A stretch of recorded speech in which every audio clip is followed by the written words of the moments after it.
कर्नाटक में हिजाब को लेकर चल रहा विवाद स्कूल कॉलेज से शुरू होकर अब हाई कोर्ट तक पहुंच गया है। कर्नाटक के उडुपी के सरकारी कॉलेज की छात्राओं को हिजाब लगाकर क्लास में जाने से रोका गया तो उन्होंने इसका विरोध शुरू किया। छात्राएं हिजाब पहनने के अधिकार को लेकर हाई कोर्ट पहुंच गई हैं। कर्नाटक के छात्र दो समूहों में बंट गए हैं, एक हिजाब का समर्थन कर रहे हैं और दूसरे विरोध। ऐसे में सवाल ये उठता है कि हिजाब को लेकर हमारे देश का संविधान क्या कहता है। संविधान विशेषज्ञ और हैदराबाद के नलसार कानून विश्वविद्यालय के वाइस चांसलर फैजान मुस्तफा कहते हैं कि हिजाब को लेकर विवाद धर्म से अधिक व्यक्तिगत अधिकार का मुद्दा है। फैजान मुस्तफा कहते हैं कि संविधान नागरिकों को कुछ व्यक्तिगत अधिकार देता है। इन व्यक्तिगत अधिकारों में निजता का अधिकार है, धर्म का अधिकार है, जीवन का अधिकार है, बराबरी का अधिकार है।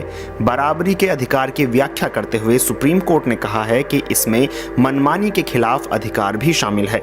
कोई भी मनमाना कानून संविधान के अनुच्छेद 14 के तहत मिले समानता के अधिकार का उल्लंघन है।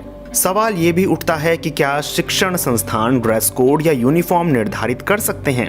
इस पर फैजान मुस्तफा कहते हैं कि स्कूलों को यह अधिकार है कि वो अपना कोई ड्रेस कोड निर्धारित करें, लेकिन इसे निर्धारित करने में वो किसी मौलिक अधिकार का हनन नहीं कर सकते। फैजान मुस्तफा बताते हैं कि एजुकेशन एक्ट के तहत संस्थान को यूनिफॉर्म निर्धारित करने का अधिकार नहीं है। अगर कोई संस्थान नियम बनाता भी है तो वो नियम कानून के दायरे के बाहर नहीं हो सकते हैं। यहाँ सवाल संविधान के तहत मिले धर्म की स्वतंत्रता के अधिकार का भी है। इसकी सीमा बताते हुए फैजान मुस्तफा कहते हैं कि धर्म की स्वतंत्रता के अधिकार की सीमा ये है कि जनहित में, नैतिकता में और स्वास्थ्य के आधार पर उसे सीमित किया जा सकता है। फैजान मुस्तफा कहते हैं कि ये जाहिर है कि किसी का हिजाब पहनना कोई अनैतिक काम नहीं है, ना ही ये किसी जनहित के खिलाफ है, ना ही ये किसी और मौलिक अधिकार का उल्लंघन है। इस विवाद में अदालत के सामने ये अहम मुद्दा होगा कि एक तरफ संस्थान की स्वतंत्रता है और दूसरी तरफ एक निजी स्वतंत्रता है। फैजान मुस्तफा के अनुसार ऐसे में कोर्ट को सामंजस्यपूर्ण निर्णय लेना होगा, जिसमें वो कह सकती है कि हम पूरा हिजाब, जिसमें आप अपना चेहरा भी ढक लें, उसकी अनुमति नहीं देंगे, लेकिन शायद सर ढकना या स्कार्फ पहनने की अनुमति दे दें।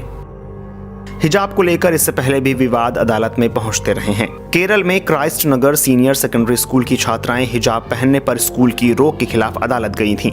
2018 में दिए अपने फैसले में केरल हाई कोर्ट के जज जस्टिस ए मोहम्मद मुश्ताक ने निर्धारित किया था कि छात्राओं का अपनी मर्जी के अनुसार ड्रेस पहनना ऐसा ही एक मूल अधिकार है जैसे कि किसी स्कूल का ये तय करना कि सभी छात्र उसकी तय की गई यूनिफॉर्म पहने।